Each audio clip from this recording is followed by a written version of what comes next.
Welcome back to Soulful Tales. Some stories don't begin with a bang. Some begin with silence. With a memory you buried so deep, even your dreams can't find it. Until one day, it finds you. This is not a story of grand victories or perfect endings.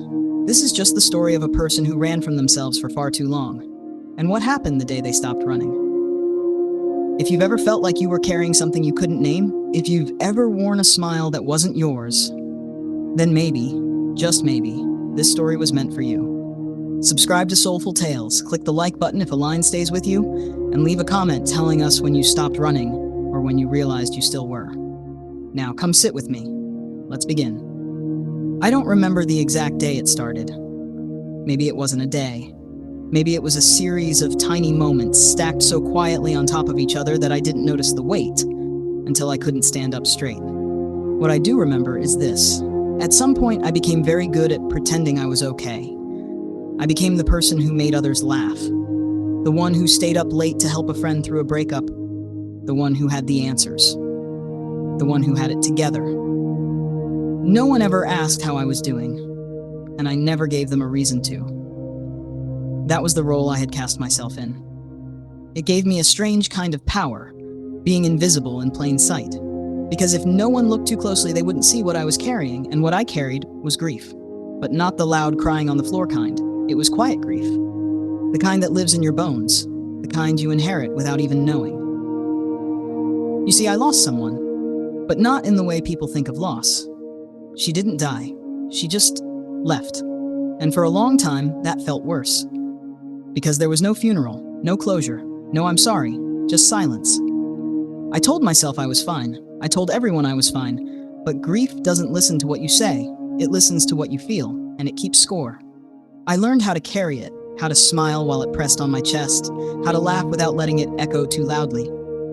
But no matter how far I ran from it, it followed. Like a shadow that grew darker the more I stood in the light. And still I kept running. There's a strange kind of comfort in being the strong one. When people see you as stable, dependable, selfless, it becomes a role you feel you can't afford to abandon. Even on the days when your own heart feels like it's splintering quietly beneath the weight of things left unsaid.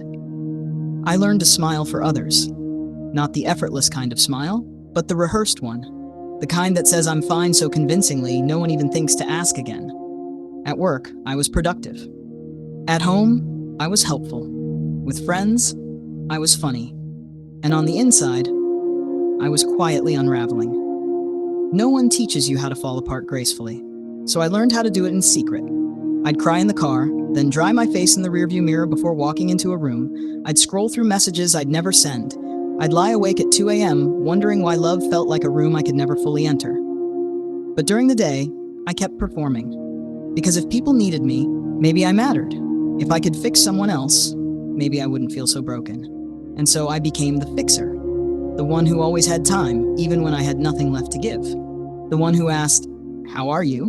and actually meant it, because I was secretly hoping someone would ask me back and stay to hear the answer. But they never did. Not because they were cruel, but because I was good at hiding. Too good. It's funny, isn't it? How we teach people how to treat us. I taught the world that I didn't need anything, so it never offered. And I told myself that was noble, that it made me strong, but truthfully, it made me lonely. I moved to the city thinking it would change something. I wanted noise, movement, the kind of chaos that could drown out the quiet ache in my chest. I found a small apartment with a window that faced a brick wall. It wasn't much, but it was mine. And for a while, it worked. I kept myself busy. New job, new people, new distractions. I told myself this was healing. That maybe if I changed everything on the outside, the inside would catch up. But healing doesn't come from running, and distraction is not the same thing as peace. I'd walk through crowded streets at night, the kind where no one looks at anyone, and I'd feel more invisible than ever. There was a moment, one I still think about. I was sitting on a park bench, watching an old man feed pigeons. He had this look of quiet contentment, like he'd made peace something a long time ago. And I remember thinking, how do you get there? How do you stop running long enough to feel okay? I went home that night, stood in front of the mirror, and didn't recognize the person looking back at me. I saw tired eyes, a tight jaw, a sadness that didn't have a name. I thought the city would save me, that it would distract me into forgetting. But all it did was show me how far I had run from myself. It didn't fall apart all at once. It never does. It's not a single moment of collapse.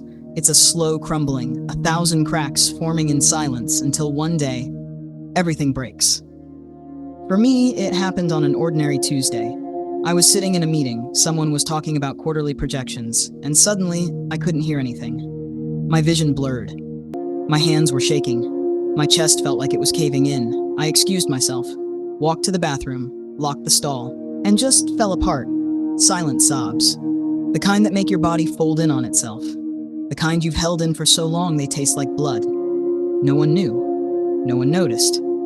I wiped my face, fixed my hair, and went back to the meeting. Smiled, nodded, took notes, pretended like nothing had happened. But inside, something had shifted. That night, I didn't sleep. I stared at the ceiling, wondering how much longer I could keep pretending, wondering if this was all life would ever be. There's a word for that moment, when the mask slips and you see yourself clearly for the first time.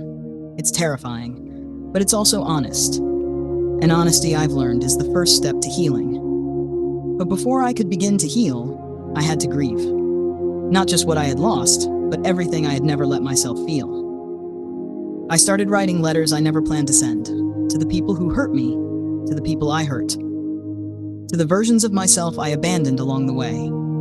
It was easier than talking, easier than admitting out loud that I wasn't okay. One letter was for her, the one who left. I wrote, "You leaving didn't just take you away. It took parts of me I didn't know how to live without. It taught me that love isn't always a promise kept." Another was for my younger self.